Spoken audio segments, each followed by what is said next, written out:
how are we doing? Yeah, I'm in this of everything. I'm out of it now. Apologies if you're getting any break, folks. I'm currently, that is my honest answer. Is that a road? Let's do that. It'll take a start. Just bear with.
Okay, cool.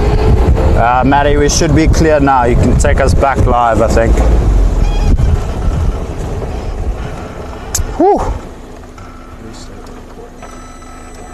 You're live. Am I live? Yep. Sorry about that, folks. We were just stuck in a bit of a drainage system.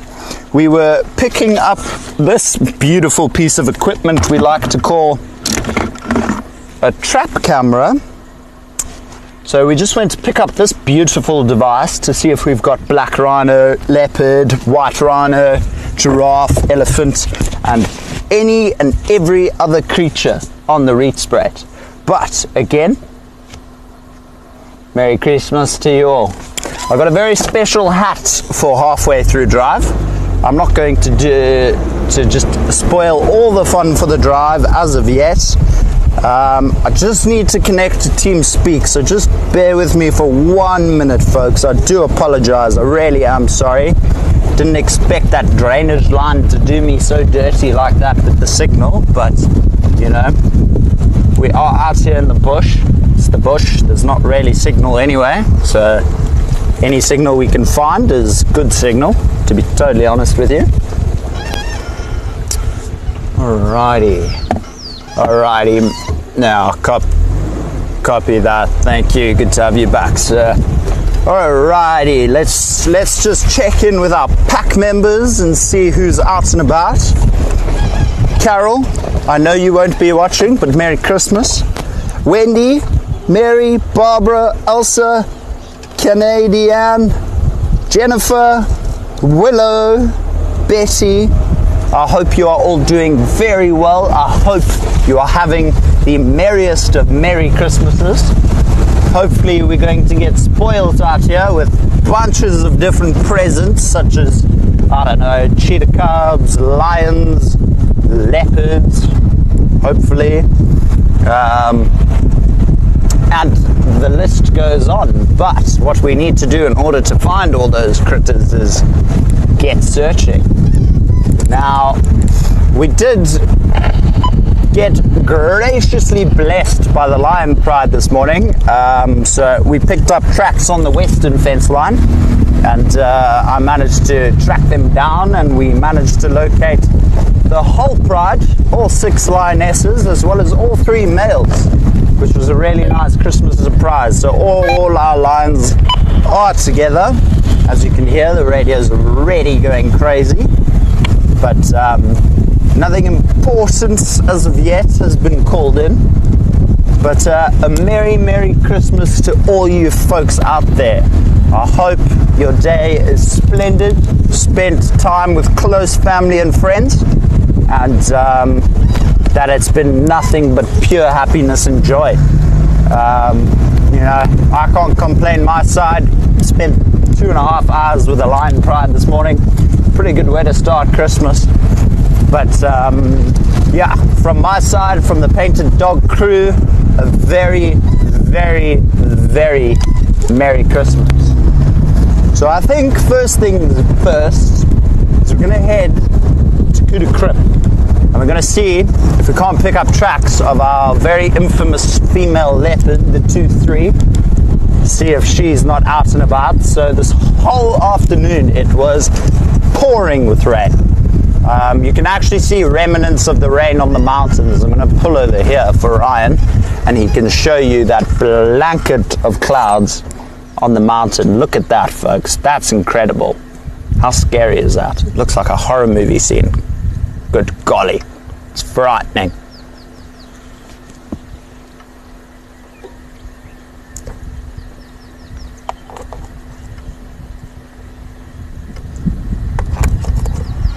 Oh, Mary, I'm glad you enjoyed this morning's drive. Becky, welcome. Thank you for joining us.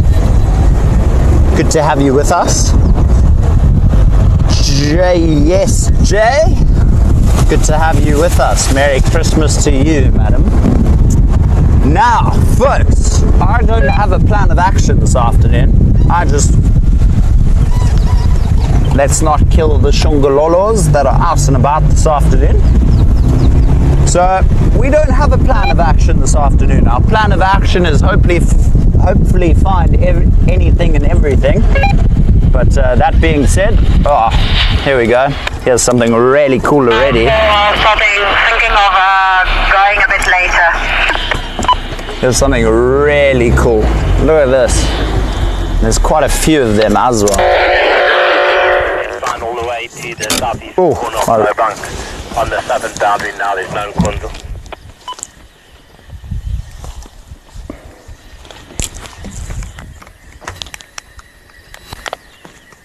Oh. See that?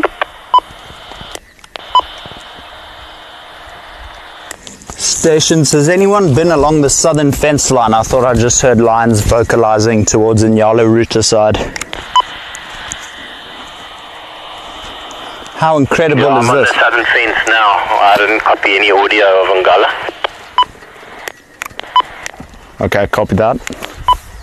Clearly I've got my audio mixed up. What time did you hear the vocalizer?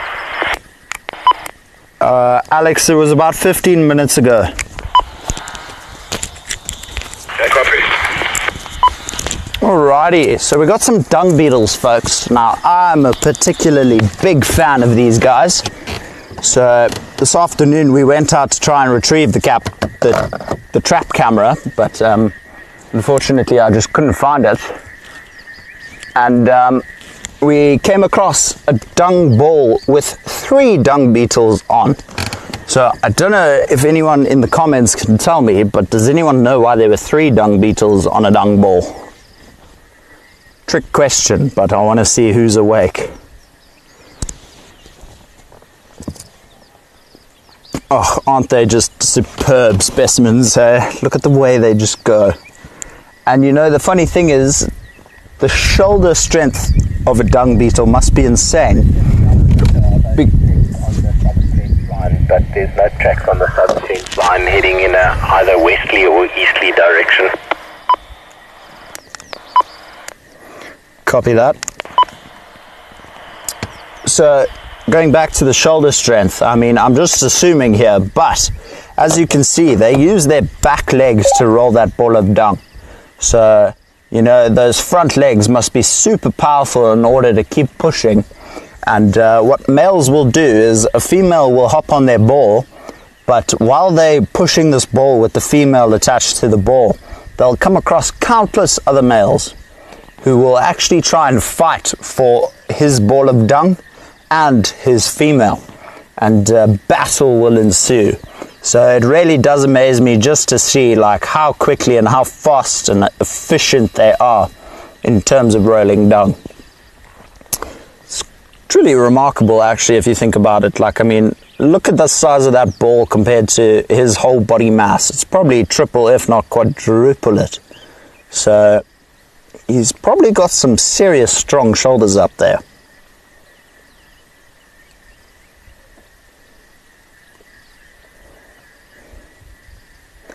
Becky, the plan is to enjoy the drive. Well, Becky, I hope you do. I'm going to do my absolute best. I hope you do enjoy the drive. Was the short straw, but driving around the bush seems like a good day. JSJ, couldn't agree with you more.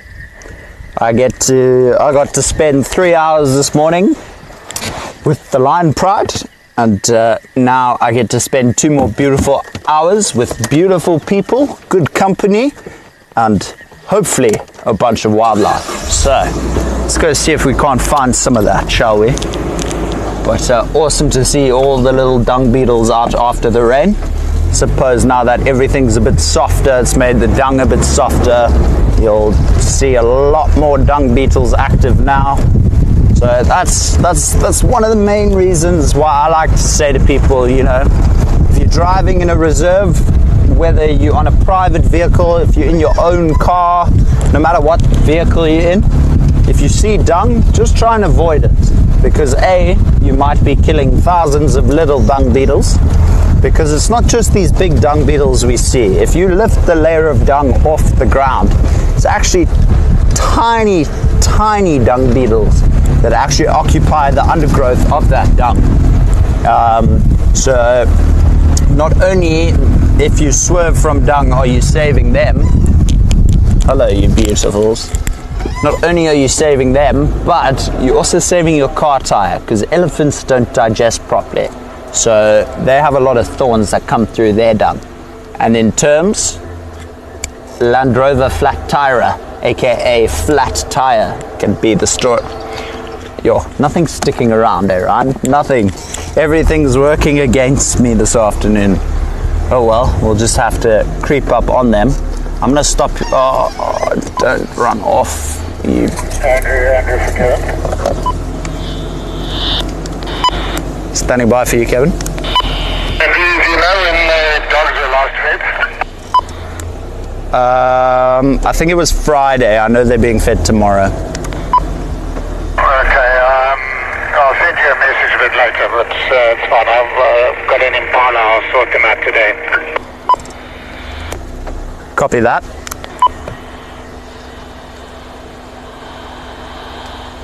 Well, Kevin's just asking about the wild dogs that are currently in our boma. Well, these impalas didn't want to stick around. I wanted to show you folks the lambs because they are everywhere lately. But I think what we'll do in terms is head to the wild dogs. I think it's not a bad idea. Let's go check them out, see how they're doing. Say a very Merry Christmas to all the pups.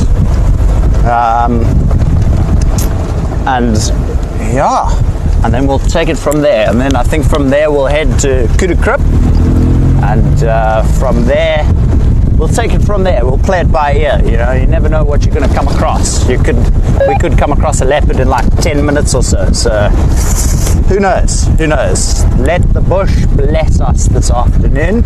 It is Christmas after all, and I'm hoping the bush provides for us this afternoon, everybody. I really am. Looking forward to spending the next couple of hours with you all, though. I really love getting the chance to come out, be on the vehicle, just be out in the bush. It truly, what a privilege it is, you know. I don't take it for granted ever. It's truly special, and I'm very, very grateful to be doing what I'm doing right now. You know, not a lot of people would pay big bucks to come do what I do, or even just to come experience what I do.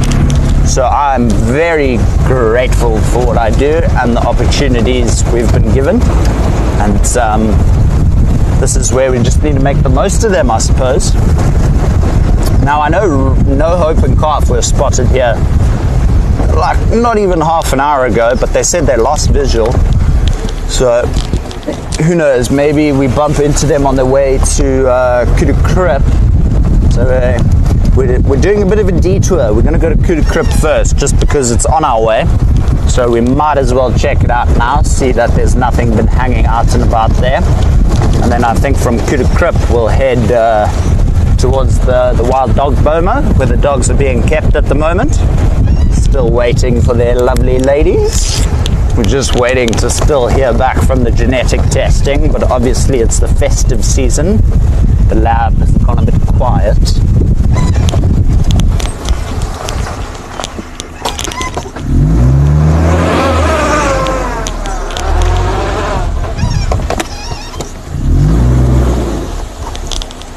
Oh, baboons.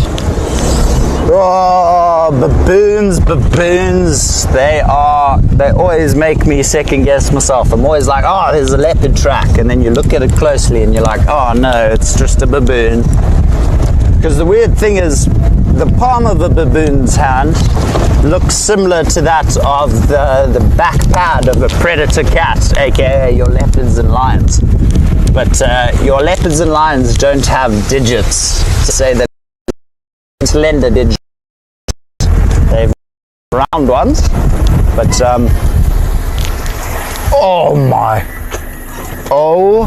my, everyone, look at this. Look at what we've just. Can you hear me, Mas? Yeah. Look at this, everyone. Leopard tracks, fresh leopard tracks, everyone. This is incredible. This is like, the rain just happened like 3, 4, not even 4 hours ago. So if you look at this track here, if I have to put full force on my fingers and go in the ground, well, okay, so it was just before the rain. That is incredible. That. And it's headed straight for Kudu Krip. Let's just take a quick walk, see if we can't. So she came to a halt here. Her back paw and her front paw on top of each other. So she came to a halt here, probably looked up along the road, see what's there. Nothing was there. She continued, and she's come up here. She's come up here.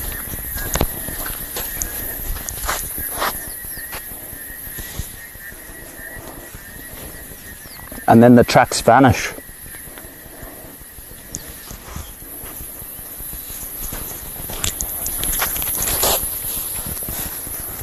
So there's here.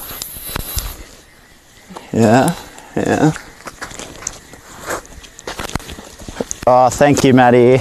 I'm so glad. You know, just got to keep the Christmas spirit alive. Oh, okay. No, let's get back in the vehicle. Let's go straight towards Kudu Krip. This is fresh, folks.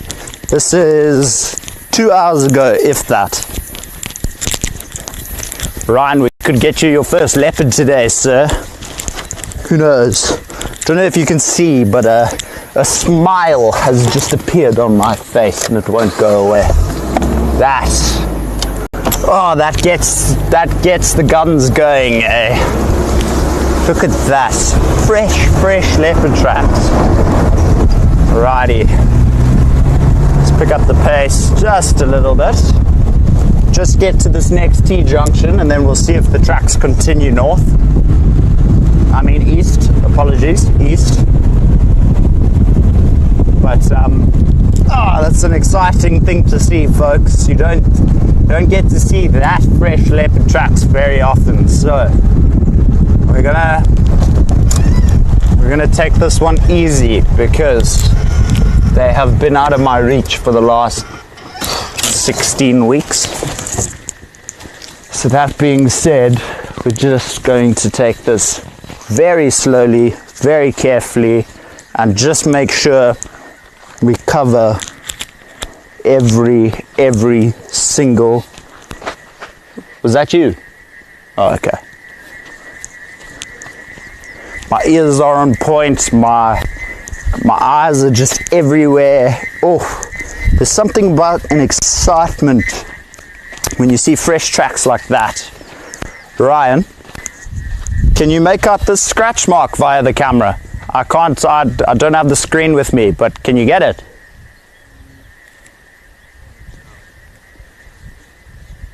Huh? Okay. Well, folks, if you can, there's a big scrape mark here that goes all the way along the road here.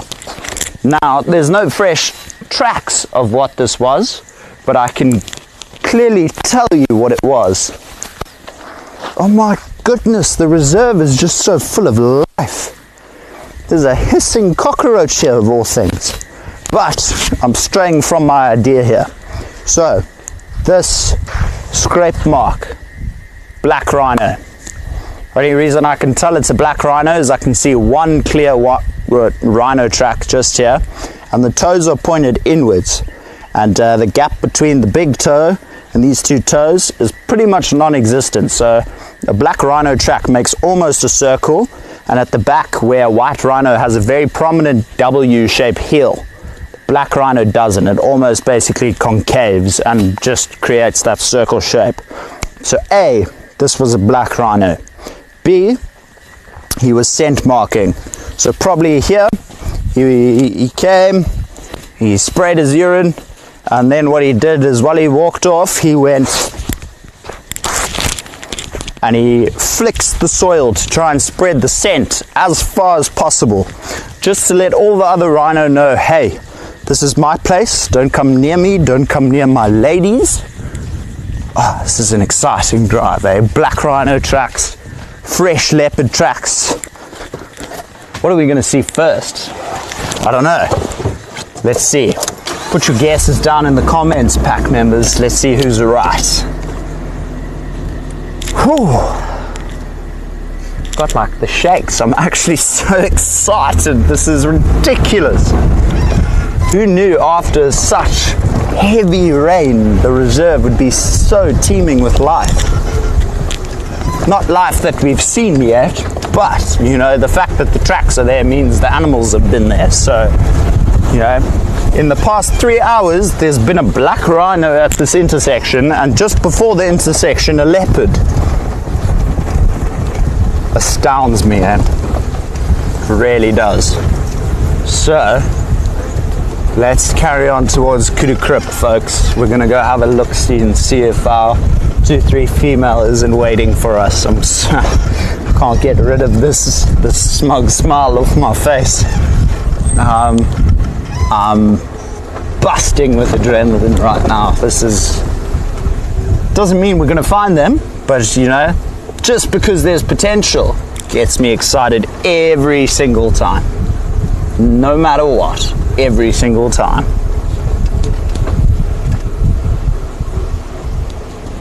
It's Andrew's first Christmas away from family. Extra joy. Oh, shame. Thank you, Mary. I appreciate that. I appreciate that a lot. I really do. It means more than you know. So thank you, Mary. Appreciate that. One of the kids who won't leave home.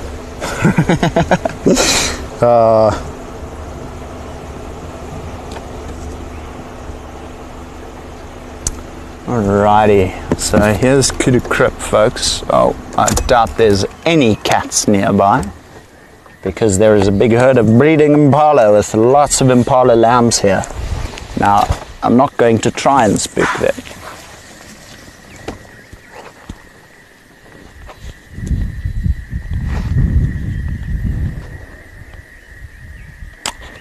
Well, that's just very unfortunate, because I'm getting out to go there.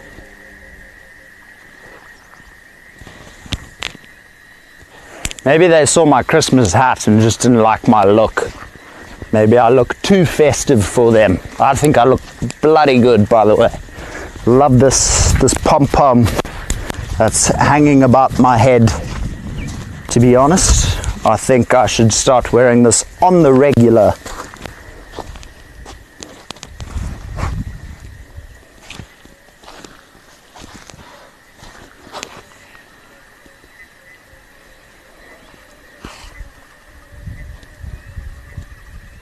Impalas are still going crazy.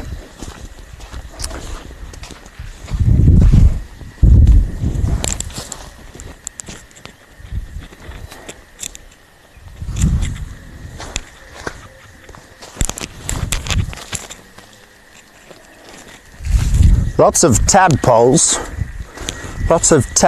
in and around the little pools that have been created by the elephants. So when the elephants come to drink here, obviously there's a lot of spillage that occurs. But all these little holes, nooks and crannies capture all that water, and the frogs take advantage of that. They'll lay their eggs in that as well, and that's how there are tadpoles on the ground at the moment. But it's really nice to see how the reserve is just, you know, one rainstorm and life is everywhere.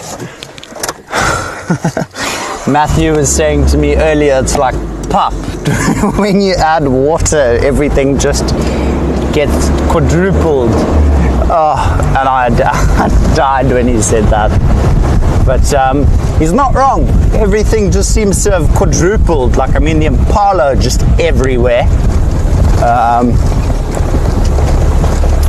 But I think what we're going to do is we're going to loop around this block, and then we're going to cut back into the road that cuts adjacent to where we are now, because I'm not seeing any fresh signs of that leopard we've just seen tracks of now. So just want to make sure that she's not in this block or hasn't popped out somewhere along the block.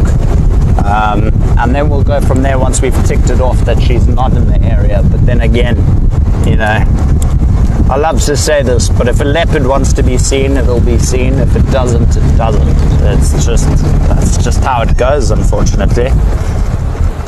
Alrighty. Intersection.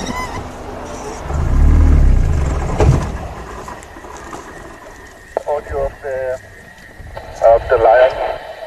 Sound like on the southeastern corner of the low bank. Could hear it from the secret there.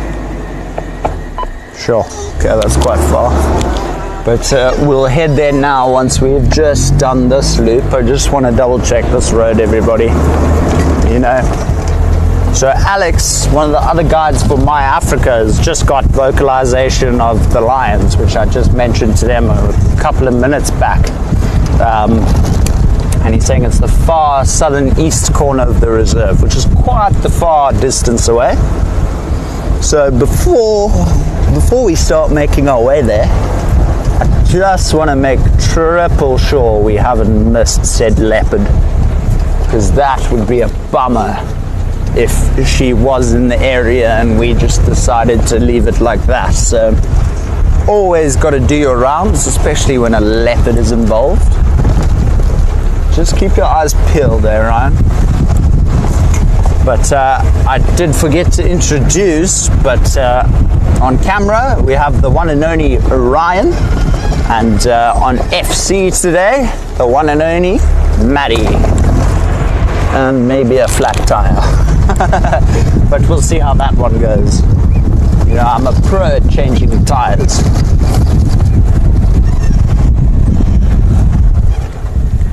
There we go. There's nothing there.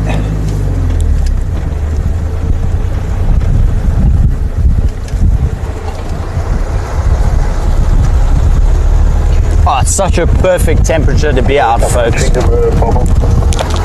It's such a perfect temperature to be out. Like, it's not cold at all, but it's not hot, it's not humid, it's semi-humid, it's cool and humid. It's not hot and humid where everything feels sticky and so on, so on. Where did this leopardess go?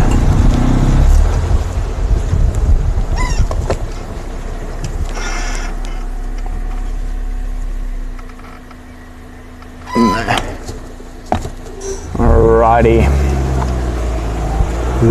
let us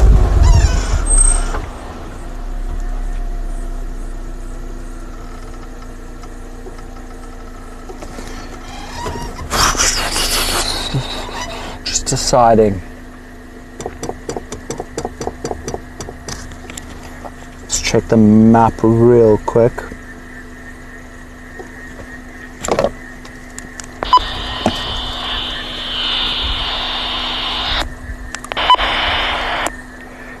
Kevin for Andrew.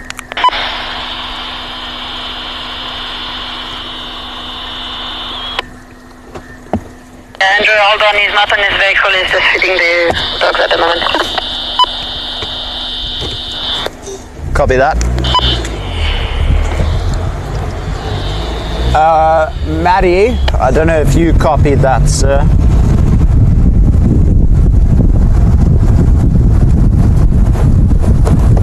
The dogs don't need to be fed tomorrow. Kevin's doing it right now.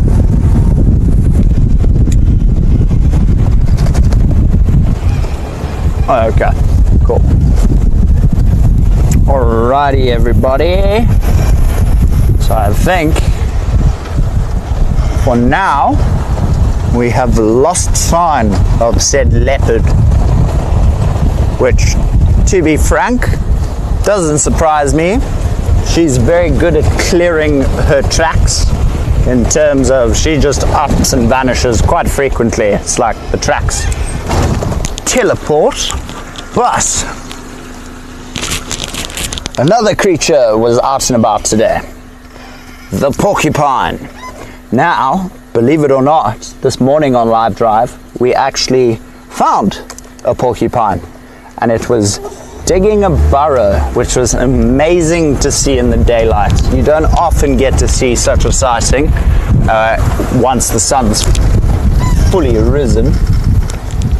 Ryan, was that just a... The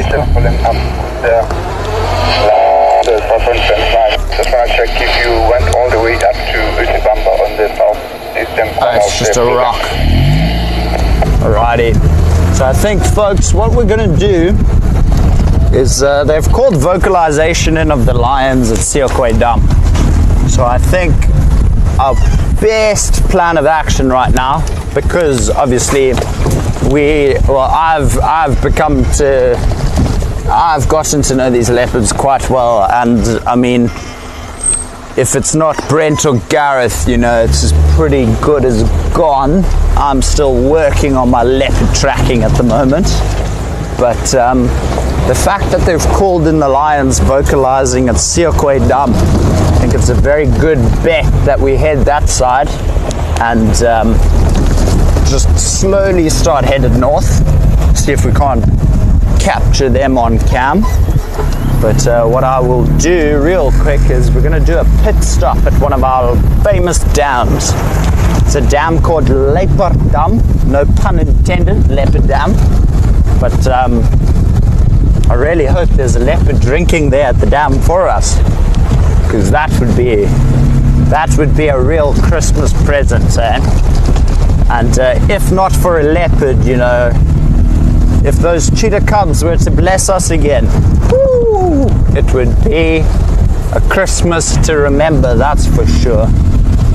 But for those of you who aren't aware, the Rietspruit we discovered 2 weeks ago, two or 3 weeks ago, that there was a female cheetah with 5 brand new cubs.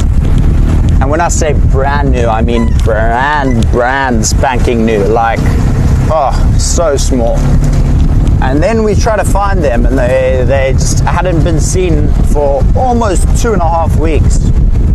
And then the other day, on Live Drive with Gareth, we found the cheetah mother, and we followed her, and we kept following her, and we thought she was going to lead us to our cubs. But unfortunately, she bolted off into the thicket and we lost her, so we couldn't really keep up with her anymore. And in so, we didn't manage to get to see any cheetah cubs.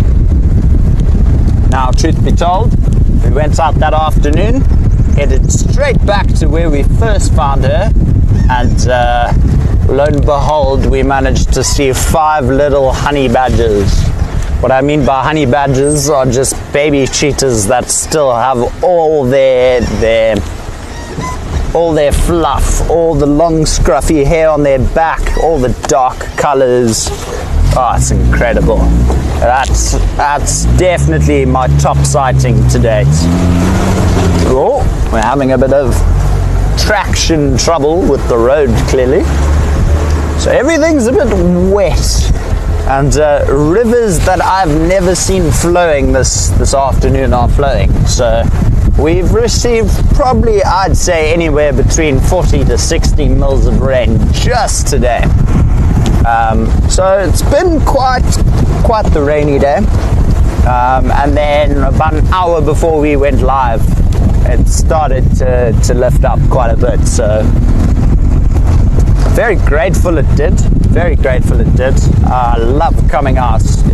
Any excuse to get out of haste is a win in my book. So just to come out here, just to explore.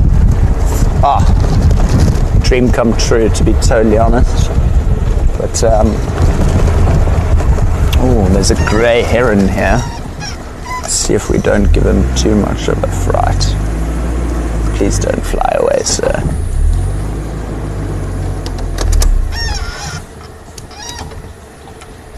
So Ryan, he's got a fish in his mouth, sir. So as soon as he lands, I think get on him if you can.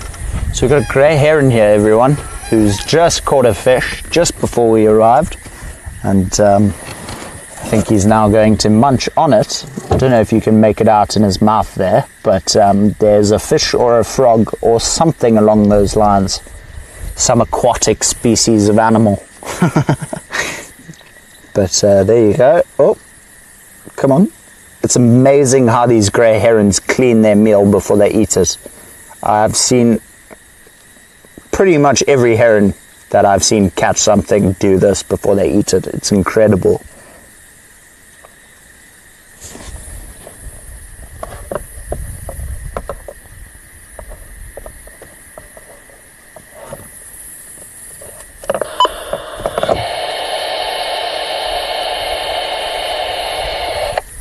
absolutely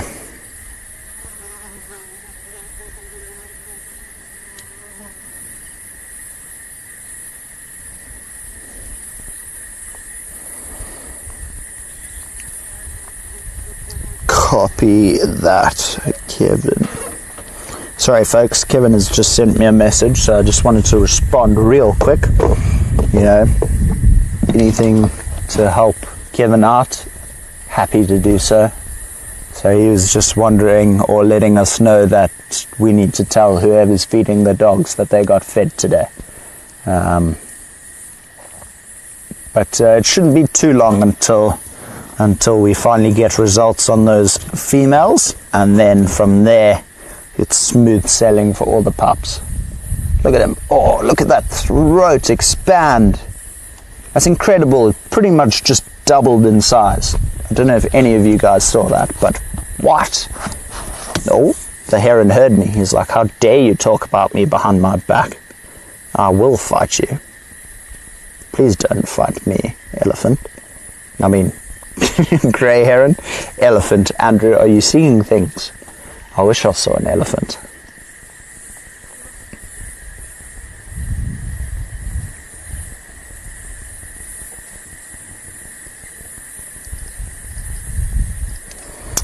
Ryan, Becky says Merry Christmas. She's visiting her daughter in Texas, and that's where she believes you from. That's where I'm from. That is where Ryan's from. That is where Ryan's from, Becky. I'm sure the dogs are happy to have Christmas dinner. Becky, I bet you they are. They were supposed to only be fed tomorrow, but you know, because it's Christmas. Because it's Christmas. My niece Marlo is watching. Do mama cheetahs keep their babies in a den? So, Jennifer, that's a tough question, eh? So, for the first couple of weeks of birth, the cubs will be kept in one specific spot. But as those cubs get a bit older, such as our cubs are now, mom will move them around a lot more frequently, and they won't have a permanent den site. But for the first, I don't know, maybe give or take 4 to 8 weeks, no, that seems a bit excessive. 4 to 6 weeks, probably the 6 week, 7 week mark is when she'll start moving them around quite consistently.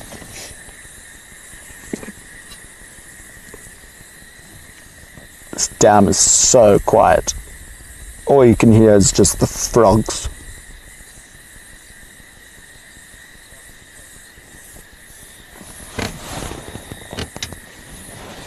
Copy. But going back to your question, Jennifer, so that's one mistake our last cheetah mother had. So our last cheetah that had cubs, she also had 5 cubs. Her name's Mabai. Now she decided, she found a perfect den site. And when I say perfect, I mean... Okay, well, we can't go to Kaya. So she found an awesome spot, an awesome den site on Leadwood. But unfortunately, she made the mistake of not moving them around sooner. And unfortunately, the lions discovered them. And, you know, unfortunately in the wild, cheetahs have a mortality rate of 95%, which means 1 out of every 5 cubs is likely to make it to adulthood, if that. So she did end up losing 4 of the 5 cubs, but I'm happy to say the 5th cub is still alive, still doing very well, and is basically a mini cheetah now. A mini cheetah. Oh. But yeah, so she made the mistake of just staying in one area too long. So as nice as it is to find a really well-suited den site, as soon as those cubs are ready to move, it's a good idea to just consistently keep moving them, because, you know, if those lions find you, it's pretty much, it's touch and go from there.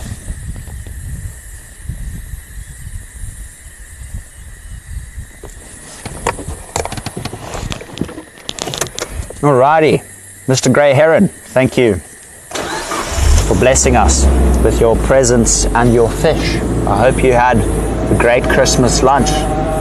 Now I shall put my, please don't judge my hair, folks, I've been wearing Santa Claus's hat all day, but I'll do you one better.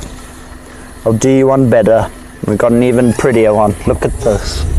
Look at this silver piece of mastery on my head at the moment. Oh, Maddie, I'll get you back, sir. No, I'm joking. This was sent from my loving mother, and I'm so glad to be wearing this. You know, she's with me on Christmas. Yeah, no, I don't know if I like this hat. Looks quite peculiar. Look at that.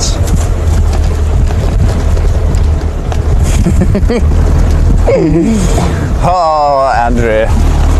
My nickname should be Clown, because, you know, sometimes I just like to make a mockery of myself.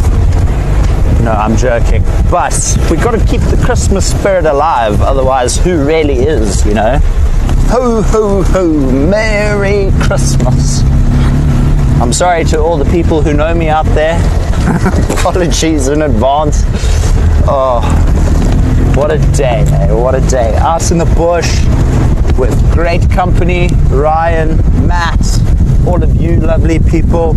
And I'm really hoping we will find the lions or find the elephants or something. But, you know, like we said at the start of drive, it is the bush. You know, sometimes you win, sometimes you lose. Sometimes it's just nice to go for a cruise. Other times, you know, you can see everything. Other times you can go out and see absolutely nothing. So it's really just what the bush is willing to give us this afternoon that we can take. And right now it hasn't rained, so I'll take that as a win any day. Because I don't know about you folks, but I don't like not having a roof and it pouring down with rain. It's not fun. I feel like a unicorn.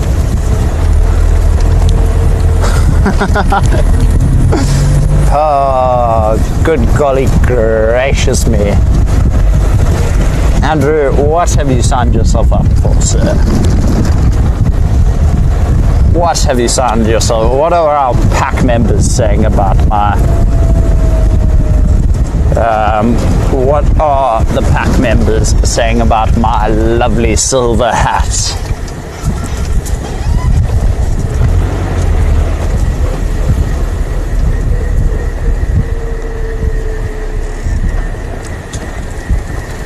Next generation of conservationists. Jennifer, agreed. Mary, I agree.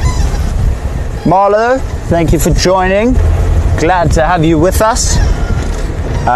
We are currently on search of the pride of lions.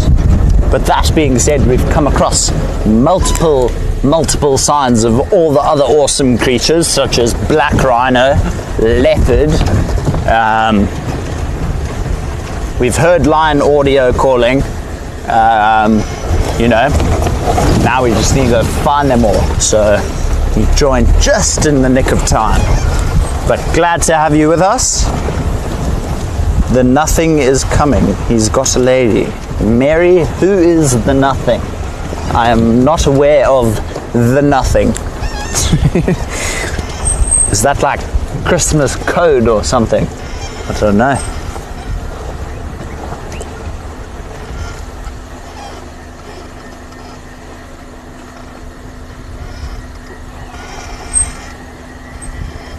That's a great hat from Mom. Mary, couldn't agree with you more. Betty, I couldn't feel more like one either. I feel like a unicorn.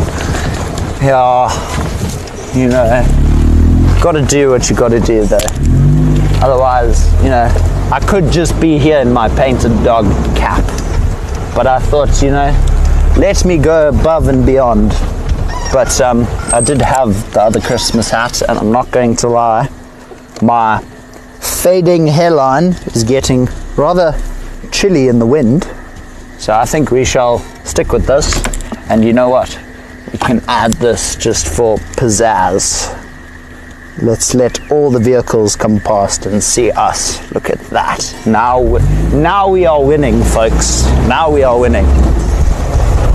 Now thing with the leopard, and I'm not surprised we saw her tracks, especially because it's been raining so heavily this afternoon.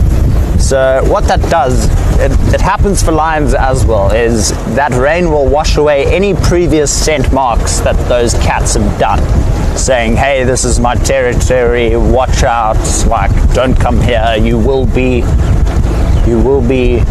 trespassing if you come through here. So basically what happens is when it dries up and the rain stopped, it often allows us a good chance at finding said predators, because they'll often be out patrolling their territorial boundaries, re-scent marking everything that they would have back in the day before the rain happened. But because the scent's gone, obviously they need to re-scent, remark it, so that any potential other leopards or any other potential lions coming through will pick up on that and be like, whoa, okay, this is someone else's territory, I can't go here, let me do a U-turn. Or if they're looking for a fight, they'll just march directly into it. So it just really depends on the animal, I suppose. You know, me, I don't like conflict though, so I tend to avoid it as much as possible. But not everyone does, so, you know. But I think what we'll do is, while we're here, might just take a U-turn past the boma. I know Kevin's just fed the dogs, but doesn't mean we can't stop by and see if they're still around. Sharp turn. I'm very, very excited, folks. I cannot fathom to you how excited I am to check out this trap cam footage. Not only did I find fresh black rhino tracks at the watering hole / natural pond from the rainwater where we put the trap camera up, I also found fresh leopard tracks, as well as I saw aardvark tracks walking along the riverbed. I don't know, I didn't see tracks headed towards what is that? Is that a person? Just gotta whip out the binos real quick.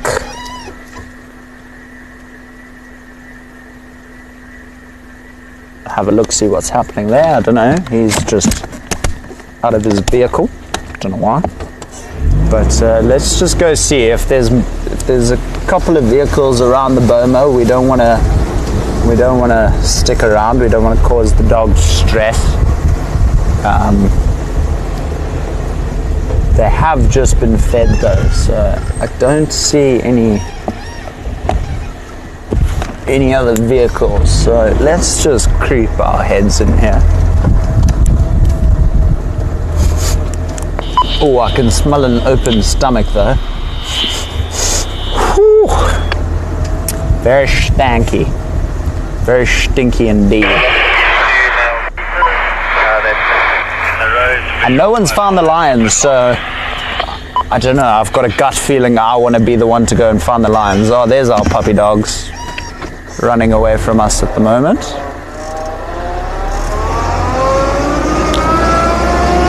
Ryan, sir, get ready. I'm going to put them on your left for you.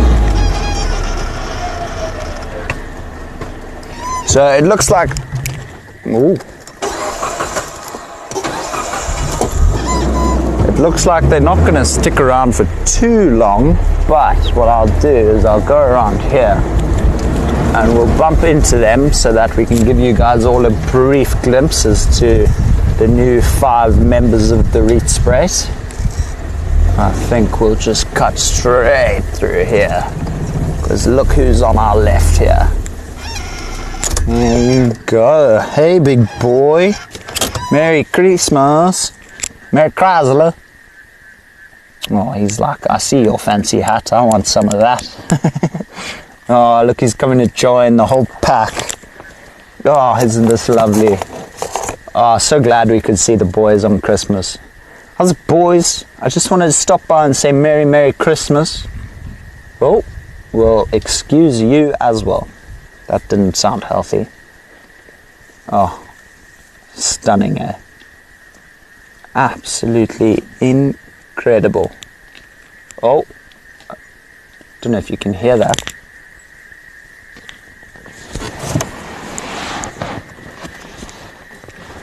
Just let me know if my Christmas hat is in the way. How awesome is this, folks? Becky, I always wear it proudly. I'm never ashamed of my Christmas hat. Should see the t-shirt my mom bought me for today. It says I can put anyone on the naughty list or something like that. And I can't remember exactly what it says, but it says something along those lines. The nothing is from the movie Never-Ending Story. Mary, can I tell you, when I was a kid, that was my favorite movie of all time, with the giant floating white dog dragon thing, and then the rock mountain speaks and things like that. Correct me if I'm wrong, but is that the movie I'm thinking of? Because if it is, that was my childhood movie growing up. It was an incredible movie. Righty, are they still there? Let's see if we can't just readjust the position slightly for you folks.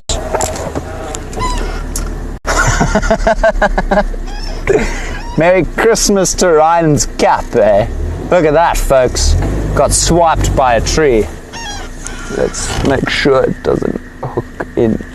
There you go, sir. Don't want it snapped by another tree, eh?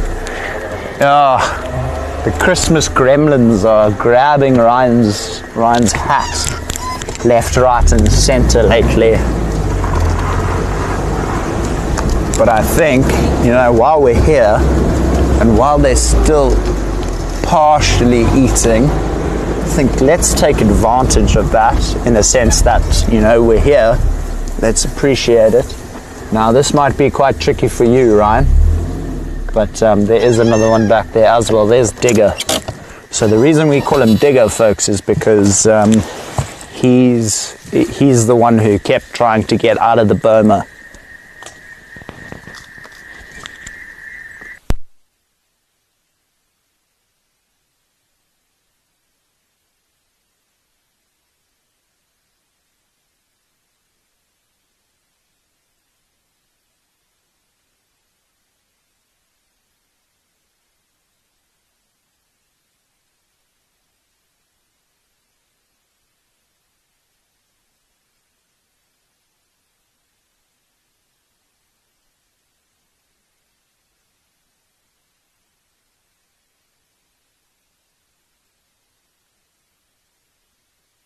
Folks, I accidentally muted my mic there, but how awesome is this, that we are so fortunate. Yes, I know unfortunately it is in a boma, but it's only for their best well-being at the moment. We wouldn't put them in there unless we didn't have to. So for now, at least they are protected by the fence from our lions, because our lions have been circling this boma profusely. Oh, he's coming to say hi. Hey, big boy, don't you look fat? Yes, you do. How was your Christmas dinner? Did you enjoy it? Can I get a yes or a no? Nod yes, wave no. Okay, he nodded his ears. He's like, yes, please, I did. Where's the seconds or where's the dessert? Oh, it's coming soon, don't you stress. That is the correct movie. I just watched it again a couple of weeks ago. Mary, I might have to go do that tonight because you've just put my childhood back into my head, which I'm so grateful for. That movie was amazing. Considering like technology back in the day, they did an astounding job there. Merry Christmas, Alicia. Merry Christmas to you. We did lose sound for a second. I accidentally clicked mute on my mic. I do apologize, but we are back. I hope you can hear me.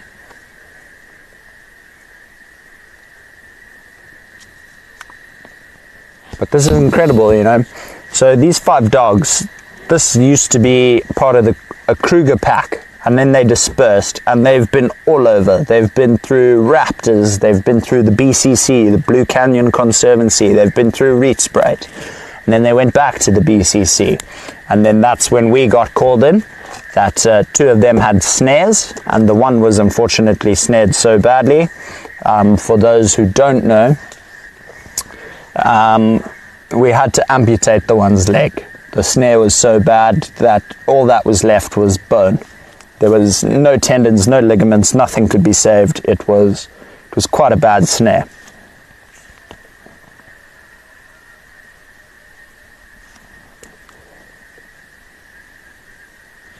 And then you'd get just this one's little white tail poking up every now and then. Oh, I like, we see you. He thinks he's hidden there.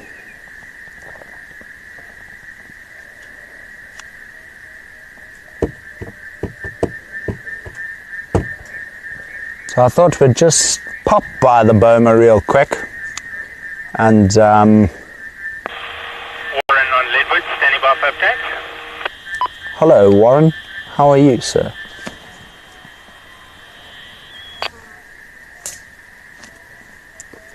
Listen to those bones. Copy that, thanks, Sergeant.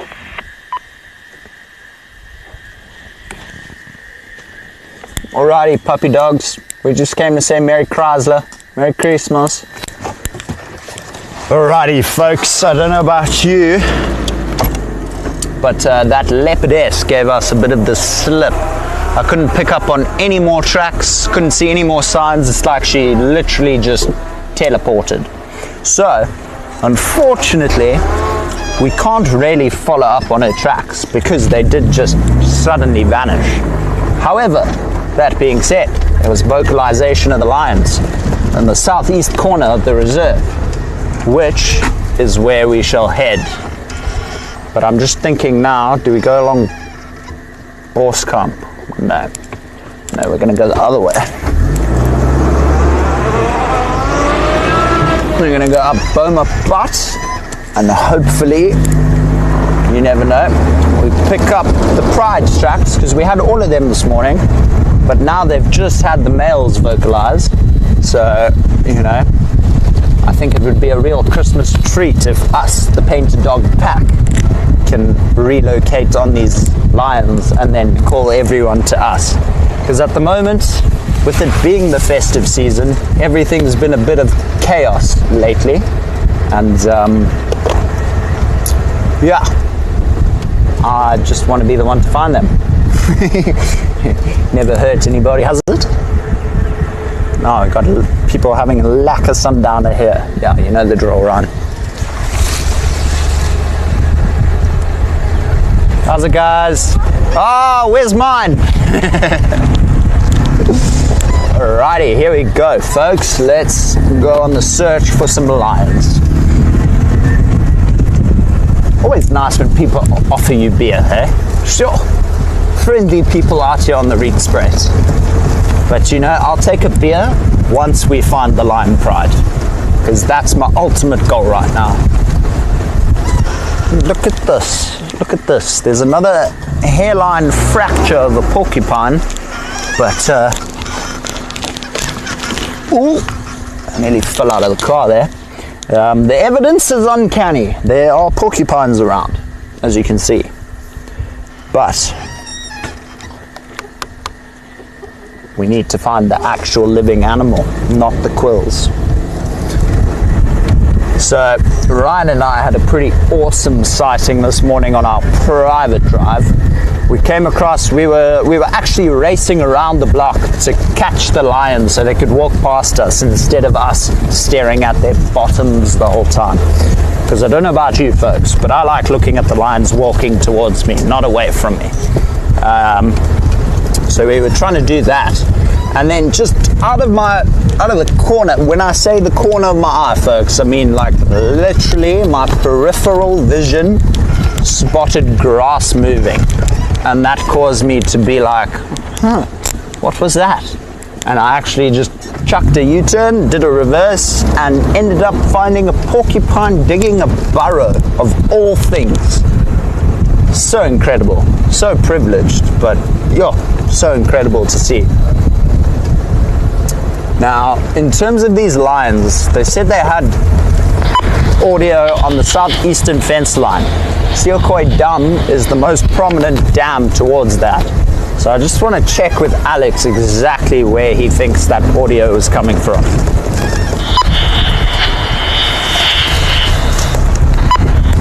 Alex for Andrew.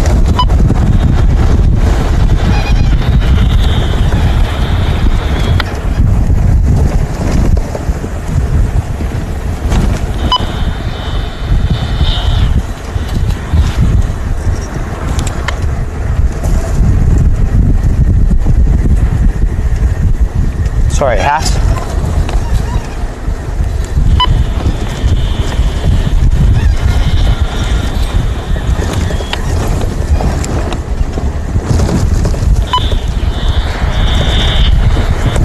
Are there any stations on the eastern fence line currently?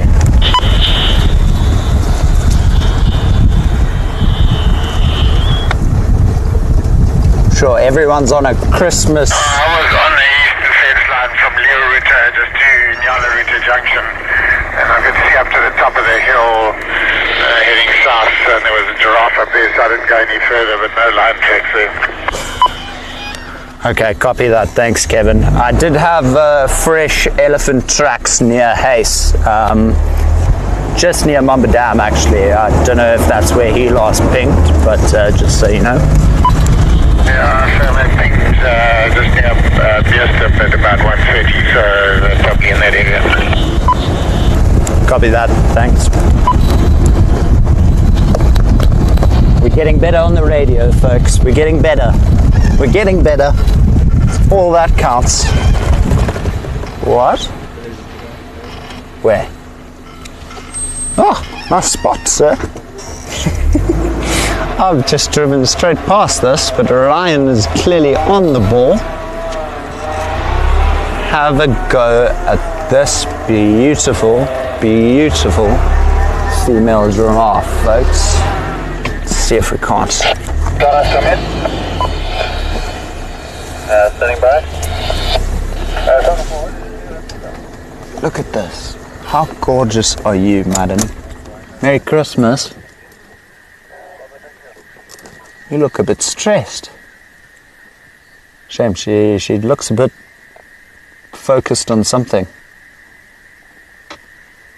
Absolutely insane patterns on this female giraffe. Incredible, eh?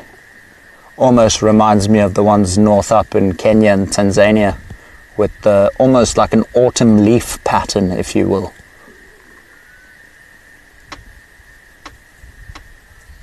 Now, a giraffe neck alone can weigh up to 270 kilos, which is essentially pretty much 1/3 of their whole body weight. Now, I'm going to ask this question. I think I've asked it before, but I want to see in the comments. Can anyone tell me truly how many vertebrae a giraffe has in its neck?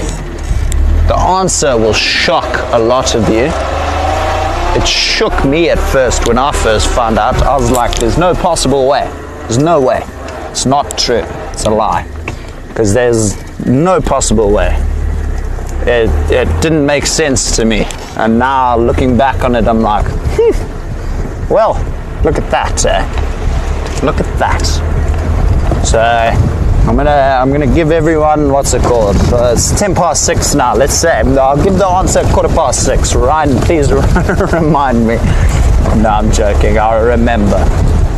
But I just want to see who's on ball with the giraffe facts this afternoon.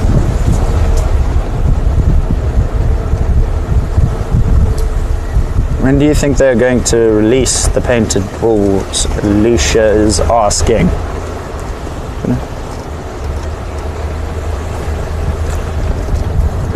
Hello, Barbara.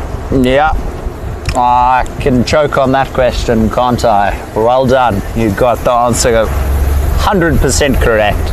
100% correct. I'll see if any more can get it right, and then I'll answer. But you both are on the money. If it was Who Wants to Be a Billionaire, you both would be billionaires. So, Mary, you're also on it.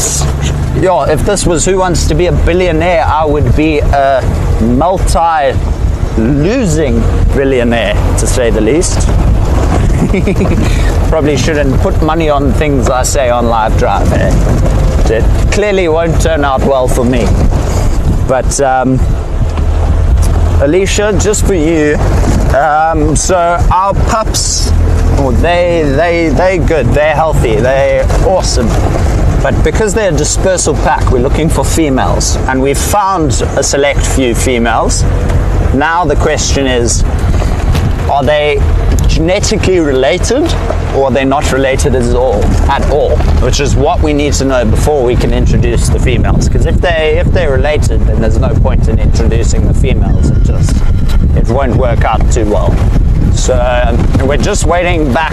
We've sent in genetic samples. We're just waiting back from the testing stations. But with it being Christmas today and just the holiday festive season, the lab went off a bit early, and so that's put a bit of a delay in the numbers, waiting for the results. But we should hear second or third week of Jan what the story is.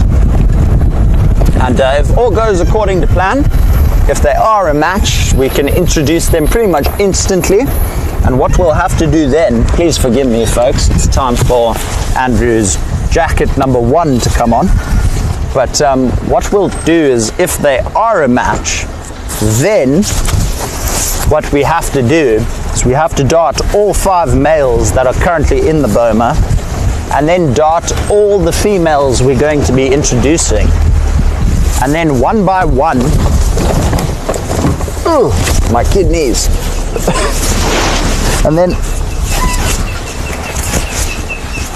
I don't know if you could all hear that. Very cool bird calling there. Red-crested Kuran, aka kamikaze bird. And there's a hole in the road. But I'm still yet to see them do their dive. But going back, of course, as I switch the vehicle off, let's just see if we can't capture that call for you. Obviously now it's going to be God's curse and he's not even going to show himself or speak.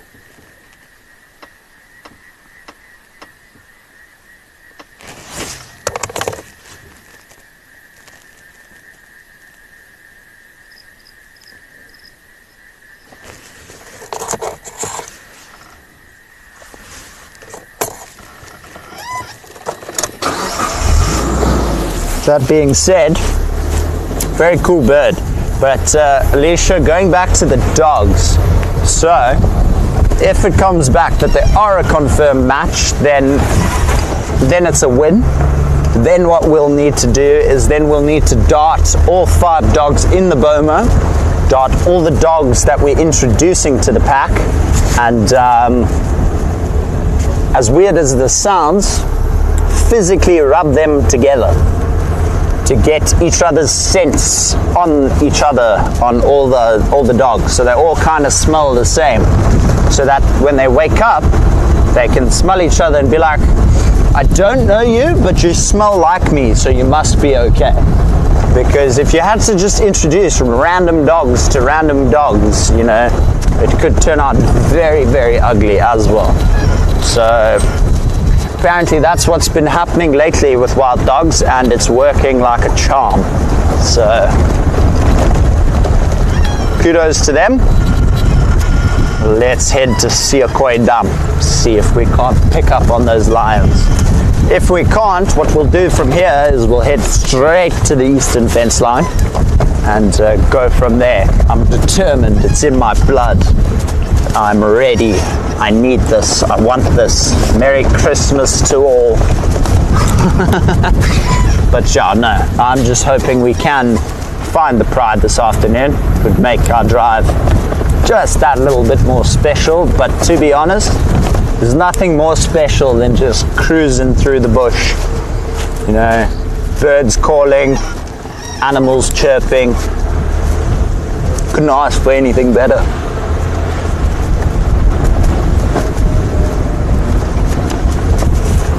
And along the way, I am very vigilantly, tongue twisters today, very vigilantly looking out for leopard tracks as we speak as well. So as soon as we see those, we'll be back on that hunt as well. Just gonna do up my jacket a little bit, getting a bit frosty, to say the least. But folks, Siakoi Dam, how beautiful is that for a view? And wow, it is filled up very, very nicely. Very, very nicely. My word, Sure, it's the fullest I've ever seen it. Now this is the dam that the elephants love coming to. Alrighty. I don't know if you can get the mountains in shot, Ryan. But ladies and gentlemen, if you can, how amazing is that view with the mountains in the background?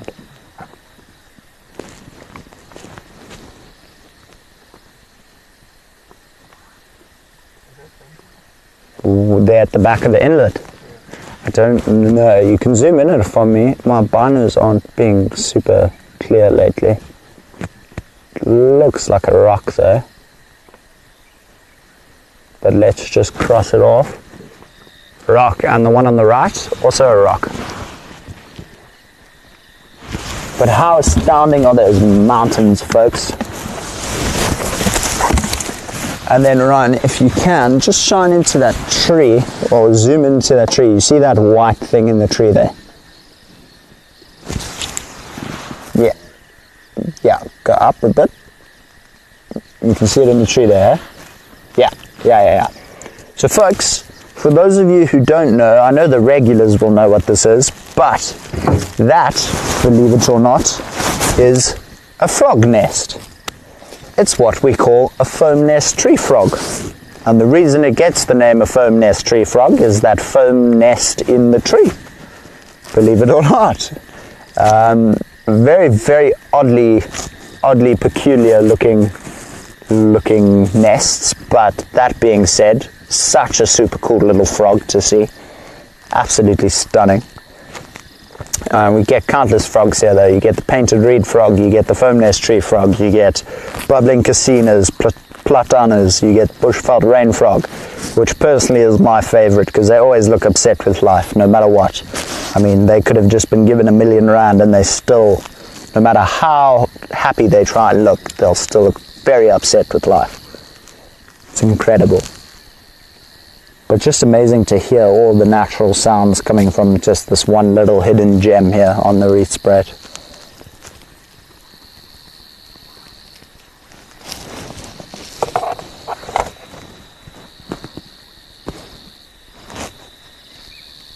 Sorry folks. Ryan, you're not feeling rain, are you? Okay. Thought I felt a drop.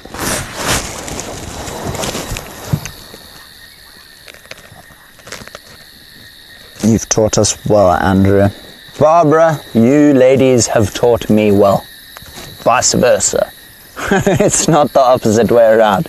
You ladies have taught me well. Oh, Alicia, anytime. If you've got any other questions, please don't hesitate to ask. Always happy to try and answer them. I can't say I know every little thing about the bush and will be able to answer them. But if I don't know the question, I'll be straight up honest with you and say I have no idea. Because, you know, out here in the bush, we all learn together. Half the time I'm learning facts from our private viewers, you know. Like, it's actually amazing. Like, one of our private viewers a couple of days ago, her name's Connie, and she was teaching me about mushrooms. And now I know more about mushrooms, and it's just this cycle of sharing knowledge back and forth. And you know, together you work as a team to build this background of knowledge. It's incredible. So she was actually teaching me about Messina mushrooms, which actually grow from dung of said animals on the reserve, especially your elephants and your rhinos. They tend to make use of that fecal matter, and it's very fertile, so the spores are spread, and yeah, you feel the rain now, eh? Okay, well, we're gonna play it by ear. It's looking clear above us. This is where we broke down, sir. So Ryan and myself the other day had a very interesting morning drive. It wasn't on live, but we went out and our vehicle just didn't want to comply with us, and we ended up being stranded And the infamous Maddie on FC had to come save us. So if it weren't for Maddie, I think Ryan and I would still be out here playing tic-tac-toe in this. But, you know, everything happens for a reason. That day the lions walked straight past, so everything's a sign for something. Now, just considering all the rain we've had, it definitely is going to bring out all the flying insects, aka your termites. All your flying termites will be out and about, as well as your frogs. Your frogs will be out for those termites. Your frogs will be hunting those termites. And in such, the snakes will be out hunting those frogs. And it's this whole cycle, nature. There's always a higher up predator that can eat you, but there's always you that can eat other things.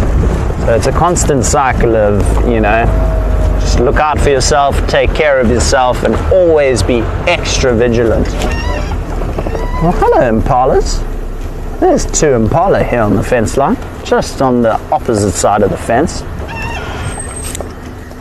But this is where we just want to stop, have a listen, and check up both sides of the road as to where. Nothing there, Ryan.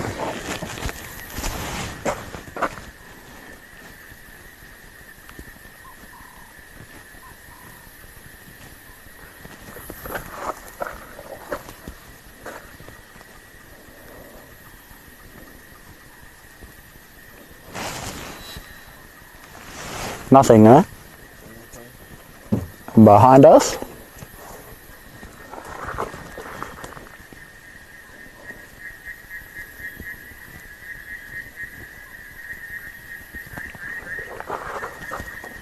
No, I'm just kidding. I don't see anything. Lol. Oh well. Alrighty. So, this is where we make a brave decision, everybody.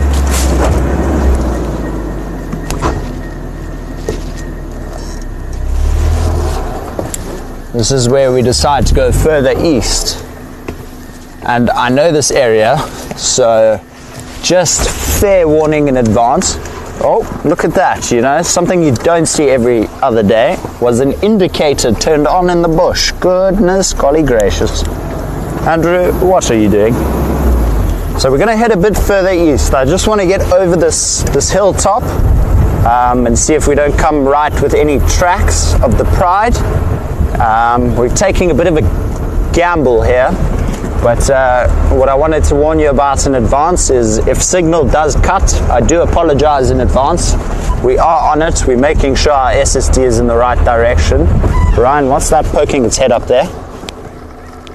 On the hilltop. I don't know if it's just more fence. It looks like something. There at the top. Ah, it's impalalas. Which tells me, the fact that they're super calm like that tells me I don't think there's lions on the other end of this hill.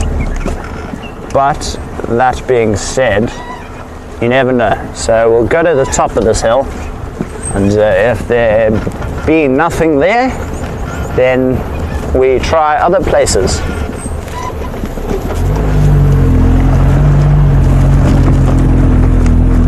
But I'm super chuffed that the weather's been holding as much as it is. Looks like there's very, very, very dark clouds behind us. Very dark clouds. Alrighty, so let's just get to the top of this hill, and then we'll come up with a bit of a game plan from there. I'm just trying to still decide where I think next would be best to check in terms of those lionesses. But, you know, they're lions, they can do what they want. If they want to go somewhere, they can. So we can only do our best. But just because there are calm impala here doesn't mean there's not lions here either. Definitely is a good indicator, but either the lions could be way downwind of them, just not have been seen. But yeah, stunning creatures. So they're doing something at the moment called piloerection, which is basically the human version of goosebumps. And essentially that's why they look a bit darker today, because it's quite cool this afternoon. Obviously animals don't have sweaters and things like that. So what they do is they somehow, I don't specifically know how, but they actually trap a little thin layer of air in between their coat and their fur, in between their skin and their coat. And it acts as like a wetsuit, if you will. Because a wetsuit doesn't keep you dry, it just insulates the water that's close to your body and keeps it warm via that. So what piloerection is basically goosebumps, traps a layer of air underneath the coat, and over time that warms up and it just keeps their body temperature raised a bit above normal, just to help combat with that colder weather. Incredible how they do this though. Incredible. I mean, all animals in their own ways, rightfully so, are just phenomenal creatures. This is where I would have put the lions.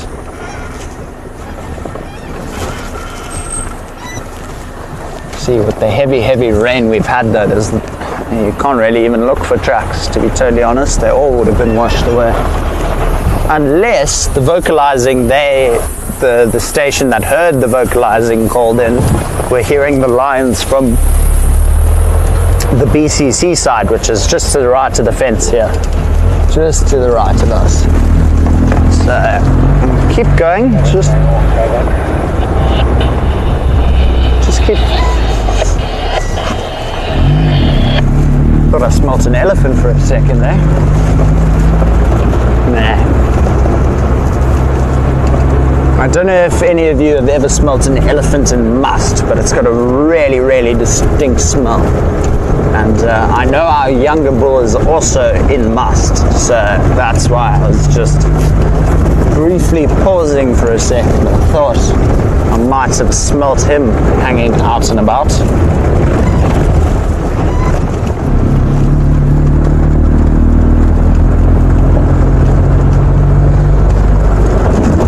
But a very dark and gloomy evening, to say the least. Oh wow. Ryan, I don't know if you can get this on camera, but everyone, just have a quick look at the clouds that are trailing us. That is petrifying.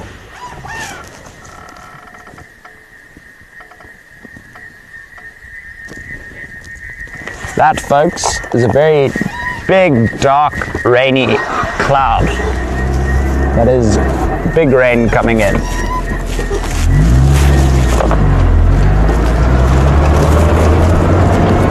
Now, if I'm not mistaken, Ryan, I think you said the weather was rainy the whole day tomorrow, eh? Okay. Yeah. So apparently there's quite big rain scheduled for tomorrow, which is unfortunate, but our reserve does kind of need it. Not in the sense that everything's dead and it needs water, more just for all our dams to properly fill up before the rainy season heads off again. You know, it's all said and done saying we've had enough rain because the bush is thick now. Meanwhile, if all your prominent water holes aren't filled, then it's not good enough, you know.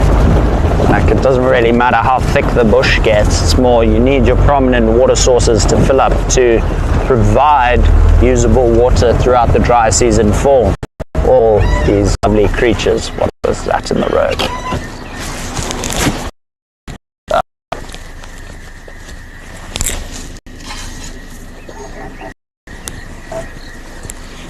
There's a bit of rubbish here, bit of tin,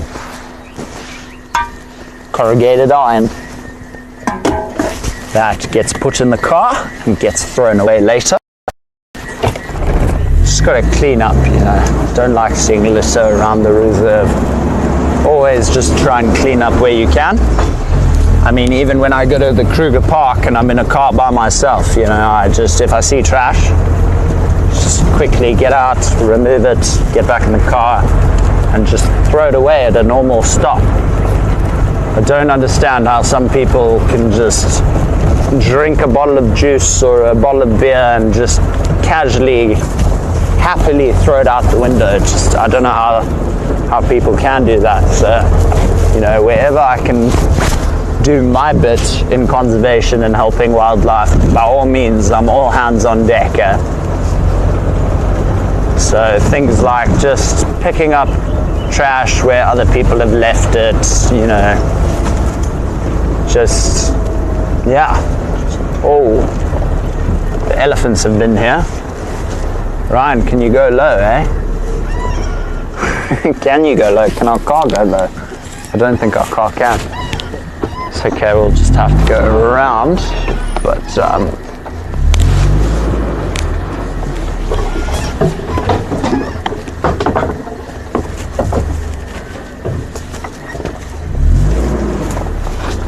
these eddies have not made it easy, to say the least. Look at this. Look at that damage. Wow. Look at that, folks. That's incredible. That's a big tree as well. Look at this. Just all of this to the left of us. Just completely battered and bruised. So now a lot of people will think, oh no, the elephant's destroying everything and oh, he's just making a mess. Well, in actual fact, he's doing the opposite. So elephants are keystone species, folks. And what a keystone is it basically means other animals rely on elephants for survival. Now, it sounds dramatic, but it's true. So if you think about it like this, an elephant knocks over a very big tree, right? That tree falls down. That tree creates shade, creates fertile soil. So you've got a bunch of new insects living there. And because there's fertile soil, fertile grass grows. And what does this do? It provides shelter for things such as rodents, squirrels, mongooses, small reptiles, lizards, snakes, amphibians, and in turns provides homes for small mammals as well, and so on and so on. And you know, it's just creating all these little micro habitats for said creatures. Oh, I don't think I've ever been here. What? Where are we? Oh, we're on a trampoline, clearly. No, I'm joking. But it creates all these micro habitats, and you know, all those animals can't really survive without the elephant actually pushing that tree over. Now, that's just one advantage. Now, if you have a look around us, you can see it's very, very thick and pretty much impenetrable, if you will. Bear with me for a second. Now, over time, as this elephant continuously knocks down tree after tree, branch after branch, he's actually going to slowly start turning this area into a bit of a more open woodland, savanna woodland, if you will. And thus, it'll enable us to off-road a bit more, which is actually an added bonus to us, if you think about it. So, in terms, not only are they providing animals with homes, they're providing us with decent routes of traverse, in a sense, in a weird sense. I know, I just heard it come out my mouth. It sounds crazy, far-fetched, but it's true. Whew. I got such a fright. I was like, yo. Ryan and myself literally just got spooked by two helmeted guinea fowl that literally just dispersed from the thicket. Now, speaking of guinea fowl, one scared the absolute daylights out of me this morning when I walked out of my tent.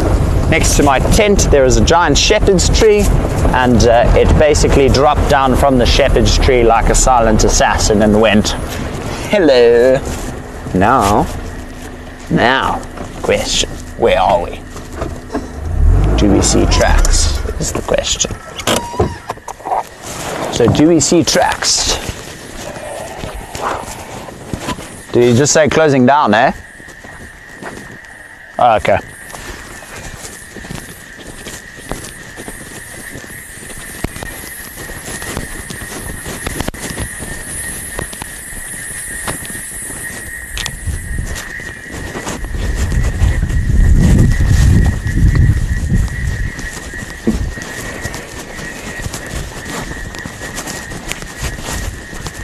Not seeing anything that way. Let's have a look, see if there's anything this side. I didn't get a glimpse of any tracks, folks. I just want to make sure that we're not missing any. Just because when I tell you now, I nearly drove straight over those leopard tracks earlier, and those were fresh. Those leopard tracks I nearly completely disregarded and drove over. So, you know, considering the weather we've had today, I'm taking it extra safe. I'm being extra precautious, but, you know, it can't hurt us, to be totally honest. I mean, if anything, being extra vigilant in the bush, in my opinion, is a good thing.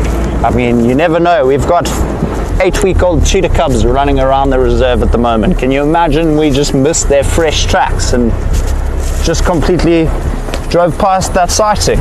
Sure, not in my book. Not in my book. Not today, at least. Or not any day, to be totally honest. I'll try and see those cheetah cubs as many times as I possibly can. Especially, like I mentioned, because we know the cub mortality rate is so high, which is a sad thought, but unfortunately, you know, sometimes the bush works in mysterious and wonderful ways. But those cubs that do make it to adulthood are the most equipped to raise a successful set of cubs as well, because they've been through the tough end of the stick. They know where to avoid, what to go for, what to look for in terms of den sites. You know, so everything in nature is a learning battle, and it's a tough learning battle, because unlike us, there's no second chances. You know, if a cheetah mother and her cubs comes across a pride of lions, unfortunately, you know, there's no do-over button there. It's just what happens, happens. If you survive, you survive. If you don't, it's very unfortunate, but it's just the way of life out here in the bush. And that's one thing I think us humans do take for granted a bit, is we think we've just got forever and ever. But one thing that the bush just recently has taught me is nothing lasts forever. So the time you have with certain people, the time you have with certain things, appreciate every moment and just don't take it for granted, because trust me, when you're not there one day with those people or those things, it hurts, you know. And yeah, it's taught me a wise lesson.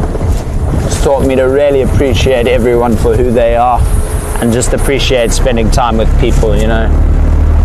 I mean, we can all contact each other via social media, but, you know, it's completely different when you're face to face with those people in real life. So, you know, the bush works in weird and mystical ways, but it teaches you a few things along the way. Hello, Mr. Suicide Chicken. There's a Swainson's Spurfowl. That just was oddly brave this evening. Stunning bird though, bright red face, brown feathers, very stunning bird. Now, I heard that yesterday morning there was an African pygmy kingfisher that was found, which is one of the things you don't find very too often. Righty, so we are here. What is the time? Okay, we can do it. So I think we weren't too successful in terms of the lions, folks. So what I'm going to do is I'm going to slowly just make my way back towards Kudu Krip, unless there's something on the airstrip for us. Doesn't look like it, unfortunately. So we're slowly going to make our way back to Kudu Krip, and hopefully our leopardess is lying await for us.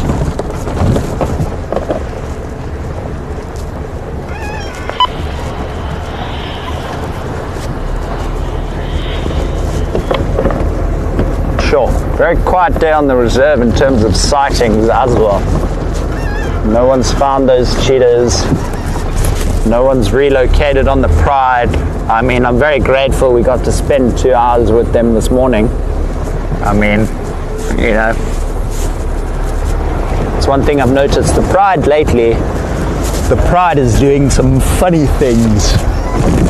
in terms of, so the pride, when I say the pride, I mean just the 6 I just mean the 6 lionesses. They've been splitting up quite frequently lately, and it oftentimes will be apart from each other for more than a week at times. And then every now and then you'll find the 2 males by themselves with the 1 male by himself, and then every now and then you'll find all 3 of them together.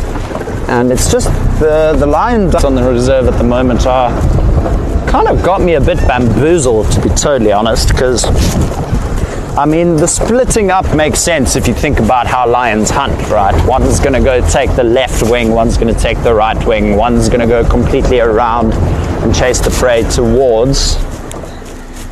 But you know, to be apart for 6 weeks at a time from one another, that for me is a bit not too common, if you will.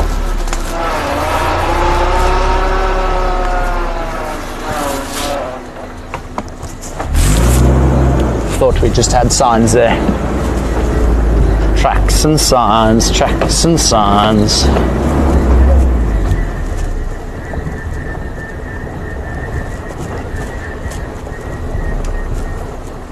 We must head out. A big thank you from Jennifer and Marlo. Jennifer, Marlo, good to have you with us. I hope you enjoy your evening. Merry Christmas to you and your family. I hope it's an amazing day, and we'll hopefully see you again very soon. Thank you for joining though, Always good to have you guys with us. Guinea fowl, the silent assassin. Mary, I cannot tell you how that thing put my heart rate from 0 to 2,000 in less than a second. I honestly had a proper bit of a jump scare when they just emerged from the bushes. But, you know, always nice being kept on your toes. I can't lie. Like, I mean, every now and then, you know, the bush is just like, surprise, just checking your heart still works. So Boscombe should be up to our left, which it is indeed, which means we need to go right here. If we go left, we're going back to Leopard. So once we get a bit closer, I think what I'm going to do is I'm pretty much going to inch like a tortoise forward. And hopefully by doing so, we can maybe get I'm really praying, I'm hoping that this drive has all led up to this one moment where we hopefully get very, very lucky with the pride. Now I need to check my map, but I'm pretty positive it's right here.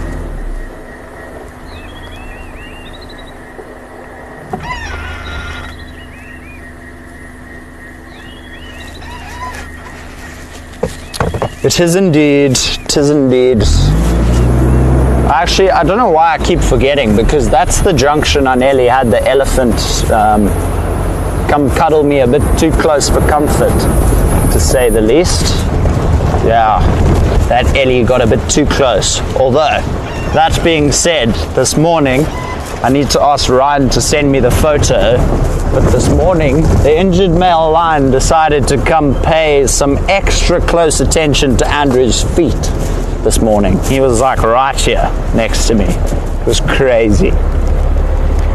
Awesome experience, but yeah, no, next time he can stay a couple of meters back, to be totally honest with you. Oh, there's a big puddle of rainwater here. So you always want to be careful going through these puddles, especially in this season. Oftentimes you can find things like terrapin, frogs, all hanging about in these natural rain pools. So always a good idea, if you have to go straight through them, just do so at a reasonably slow pace, just to give whatever's in there a chance to run away or escape, if you will. But yeah, oftentimes now, this time of the year, you tend to find quite a bit of terrapins, frogs, things like that, all out and about in these natural puddles.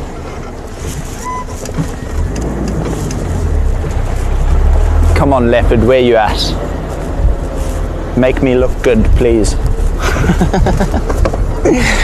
You know, I've been saying that statement now for 17 and a half weeks. And I mean, 2 weeks ago we did get a lucky break. We did have a leopard on live drive, but I wouldn't call it a leopard sighting. We basically watched its tail run into the bush. But a leopard nonetheless. So I'll always take it. I'll always take it and say, Gareth, I found a leopard. Hee hee. Just to one up Gareth. But, you know, you always, when it's a sighting like that, you're like, I wish I saw its face, or I wish it lasted a second longer. So I'm still after my proper leopard sighting, and I'm hoping our 2-3 female complies with us a bit this evening. But you never know. You never know. I mean, we could drive straight into a leopard around this corner. That's what excites me so much about the bush, you know. You can be driving for... Mobile again after drink. Is there any changes?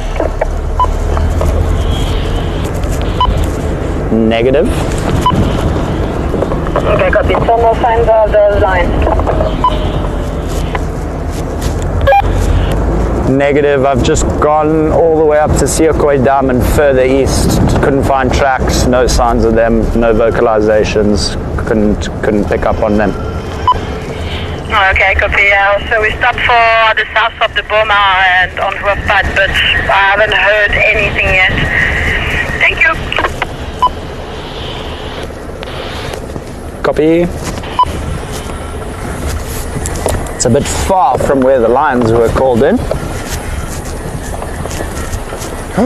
Who knows? Maybe it's our sign we're going to find a chameleon, because we still haven't seen one for the season yet, which is driving me a bit bonkers at the moment, to be totally honest with you. We should be seeing them now. Don't know where they are. Don't know why they're hiding. Don't know if I just stink or something, but I don't stink. I smell fabulous. So I don't know why these chameleons haven't shown themselves yet. But, you know, it's just like our European rollers. Unfortunately, they're very late this year, in all honesty. They missed the Gautrain quite late, actually. They apparently still on their way here, but we're yet to see them, yet to see signs of them. Yeah. Come on, Leopard, please be drinking.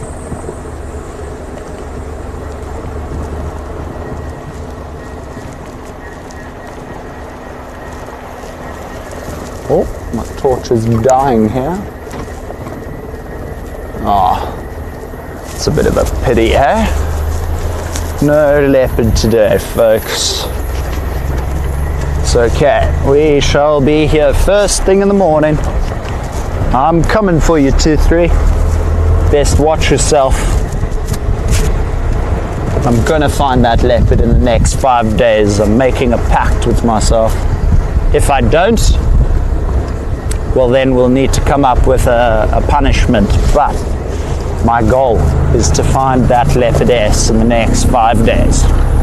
I've stated it here live. Record me, bookmark it. I'm going to do my absolute best in the next 5 days to find this leopardess, folks. It is now my last dying wish. I need to find her. She's literally just... The one night Gareth and I managed to have her at night, she was very calm with the vehicle, and she actually let us off-road with her as well.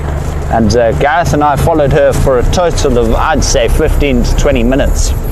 I'm dying for a sighting like that again. That's the second sighting like that of the leopard I've had here on the Rietspruit. The rest have just been squizzes, and then they're gone there. And then they just completely and utterly just vanish. Now this is the road we originally did have those tracks on. So we're just going to keep our eyes and wits about, because you never know. I mean, she could be right here, or there, or there. You never know. So we just got to keep our eyes peeled, ears vigilant, always listening out for alarm calls. Any luck, lovers?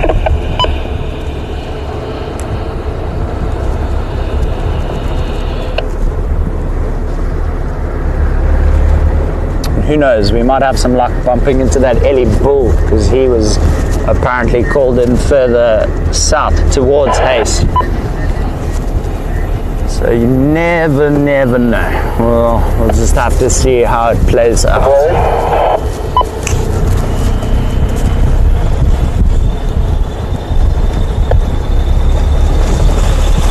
One thing I do love about this time of day, by this time of day I mean just after it's rained, is the smell of the bush. It's just amazing. There's no dust in the air whatsoever. I can breathe 1000%. My sinuses have no issues whatsoever. It's honestly so pleasant. It's wonderful. Wonderful. But been pretty quiet in terms of plains game. It doesn't surprise me though, with the wind being up a bit. Often tends to make your plains game get quiet, vigilant. Where? On airstrip.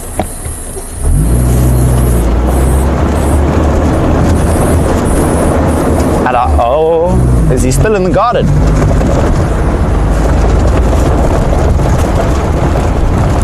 Camp. Okay, well, I'm gonna slowly make my way back there, and then if we bump into him, shot. Thanks, Matty. So Matt says there's a porcupine trying to break into Hayes at the moment. Good old Hundre, you naughty little thing. So we'll slowly start making our way back to Hayes. I don't know if we'll get there in time, but you know, that could be quite a nice treat. A porcupine. So we've given our little porcupine that hangs around the house a name. We named him Hundre, not Andre, not Andrew, not Anderoo. Hundre, Handra, I think. Yeah, Hundre the porcupine. And he's quite the cheeky little thing. He likes to test the waters and see how close he can come to the house before we notice. So sometimes we have to keep our doors and things shut. Otherwise we might wake up with a porcupine cuddling next to us, which is not what we want.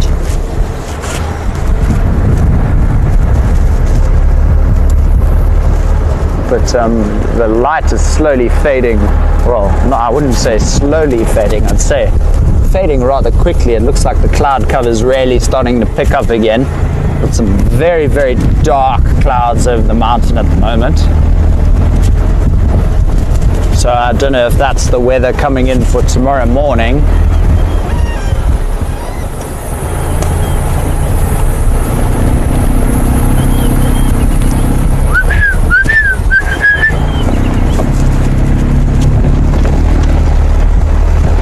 It's a little white-brown scrub robin calling in the distance.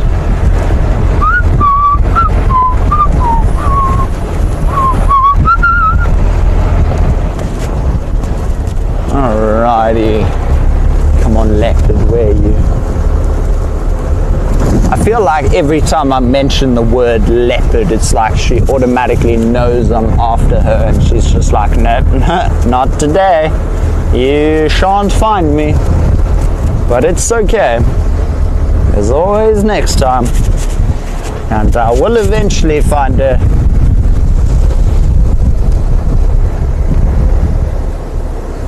It's never ever say never. It's just, it's instead of saying I haven't done it, just say I haven't done it yet. So I haven't found a leopard. I haven't found a leopard yet. It makes the phrase sound a bit better.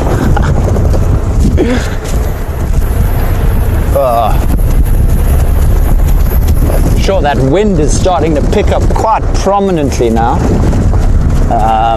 This is definitely where all your plains game is vanishing. just because the wind is really starting to pick up, swirl. All the different scents out and about in the air tend to make your herbivores, such as your impalas, quite skittish, put very much on edge as well. And you know, they try and take safety as quick as possible, try and find the safest place possible to park off. You on a Flora?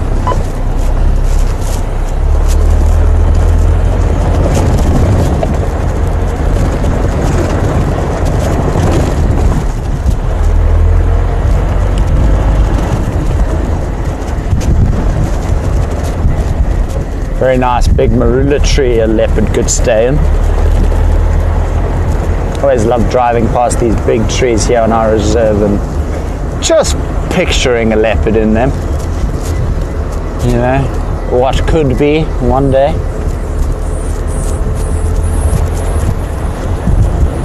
But that being said, this is the perfect time for us to find all our little cooler critters, such as your caracal, your serval, your leopard, but porcupine, pangolin, aardvark, you know, honey badger, you know, whiteback night heron. Wow, that would be a cool way to end the drive, seeing that bird. Myself, Matt, and Ryan, we were at Mamba Dam, not last night, the night before, and we managed to crack a black crown night heron. Ryan, did you just get attacked by a dung beetle, sir? I'm so sorry, I'm not laughing at you, I'm laughing with you. Shame, Ryan just got attacked by a dung beetle, everyone. And that being said, they hit like a train. I need to actually go buy a pair of safety goggles. Gareth was telling me it's a must-have requirement if you are a guide driving back in the summer months. So I need to go buy myself a pair of safety goggles. Although I probably need those for more than just dung beetles, just in general, knowing myself, quite the hazard. Might break myself.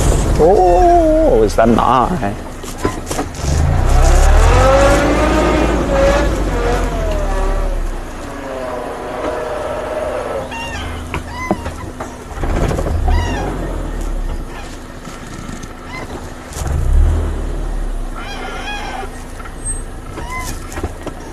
What?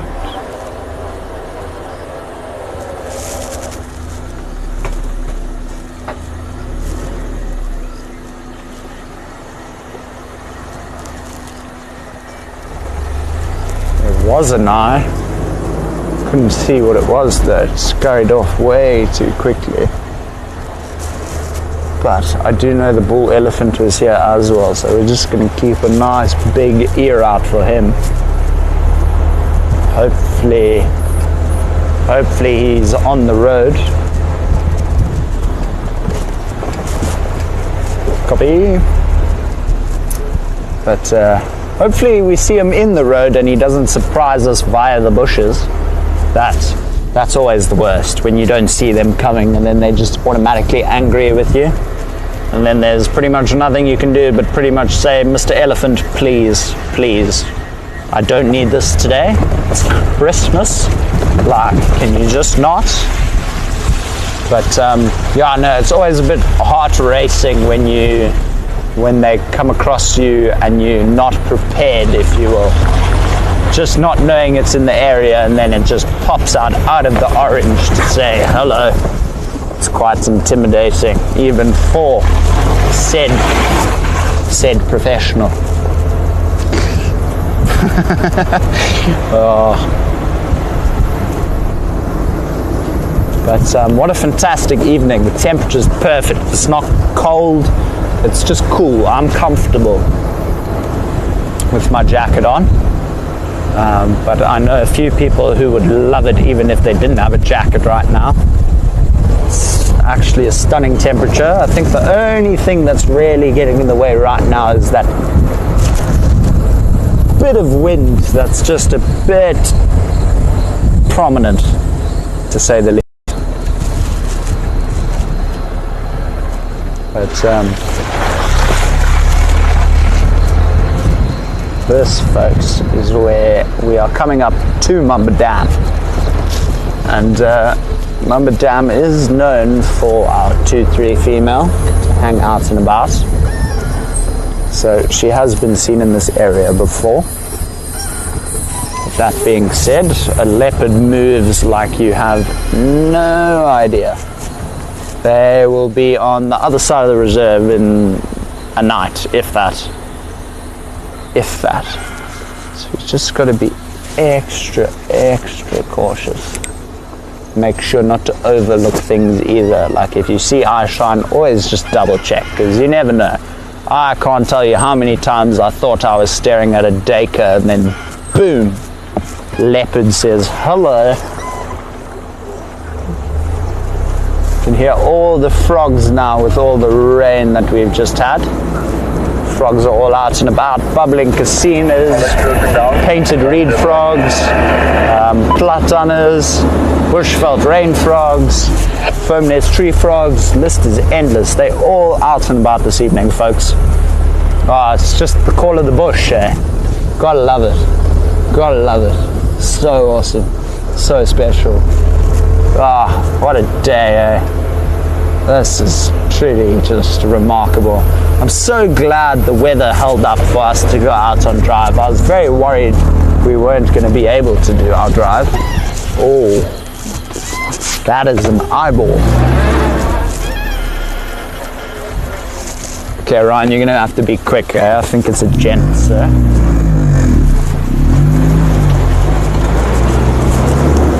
Oh, it's a bush baby. It's a bush baby. Oh my goodness. It's a bush baby on the branch there. Do you see it? See that tree right there? Yep. Shine dead on that branch, like dead center of the branch. No, go down, tiny bit down. There, he's looking straight at us. Oh, there. Did you see him jump? There, he's in the road. Oh, he's here. No, the car's off.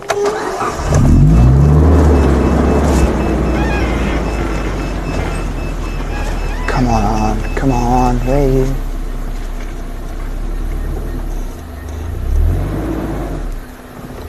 Hey, buddy. Oh, right there, Ryan. Do you see him? He's like right here, in the light. Do you see him on the branch? Keep going. Up a bit. Up a tiny bit. Look on the screen here. It's there. Yeah. I'm going to just make my light a bit softer, and there you go, folks. There is a bush baby. How incredible and cute is that? The lesser Galago, folks. Oh, what a treat. Merry Christmas, little guy. Oh, it's so special. Oh my goodness, look at him. He's even looking back at us. Merry Christmas, dude. Let's turn the car off. Merry Christmas, sir. Are you having a good evening? He's like, I'm Batman. I'm hidden. Yes. Copy. Oh, look at that, folks. Isn't that just astonishing? Oh, sorry. There you go. Is that better? Yeah. Hey, buddy. Look at that little eyeball peeking out at us, eh? Oh, aren't you just a sweetheart? I'm so glad we got to find him at least. Look at you. You are gorgeous. Absolutely incredible. It's not really that often you see these guys on the Rietspruit, so this is a real Christmas treat. Look at him poking his head out. I'm looking down low. He's looking down low to me to try and see, hey, what's this? What's this ugly thing looking at me? That ugly thing looking at you, sir, is an Andrew rider just admiring you in all your glory. Look at those giant red eyes, giant nocturnal pupils, just to let in as much light as possible to see at night. Now, these oaks have to be very vigilant out at night, especially with all these predatory birds of prey, your owls flying out and about. You've got your night owls, your white-faced owls, your scops owl, for rose, eagle owl, spotted eagle owl, wood owl. The list is just endless. But that, folks, is just a real treat. Look at those eyes. I could cry. This thing is so cool. Oh, I haven't seen one of these in like a couple of years, maybe. No, I lie. I think I've seen one on the Rietspruit before. I actually can't remember. I'm not going to lie. Oh, so special. Alrighty. Cheerio, sir. Alrighty, folks. Merry Christmas to you, Mr. Lesser Gallagher. You've just made my day. That's... nothing quite like it, eh?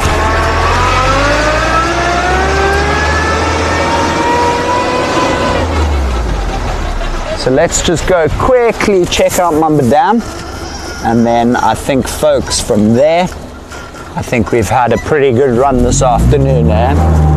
I think everyone needs their time with their families, so I think once we've checked the dam, I think unfortunately this is our time to part ways. But don't you stress, I shall be out and about very early tomorrow morning, looking for all things wonderful once again.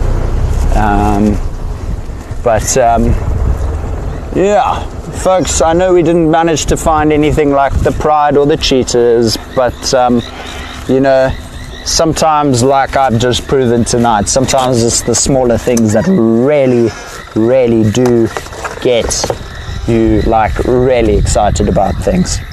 So from my side, let's just check. Yeah. Oh, everyone, I'm so glad to see all the comments saying people have enjoyed. I've really had fun. Please excuse my Christmas hats, but it's Christmas. Yeah, I can't stop smiling. We just saw a bush baby. That's so cool. So cool. But I do just feel a raindrop or two. So I think with that, everybody, from my side, from Ryan's side, from Matt on FC, just from the Painted Dog team, we just want to wish you a very Merry Christmas. Have a blessed New Year, and I hope everything is just amazing for you going forward. All the best, guys. Thanks for another awesome drive. We'll see you soon.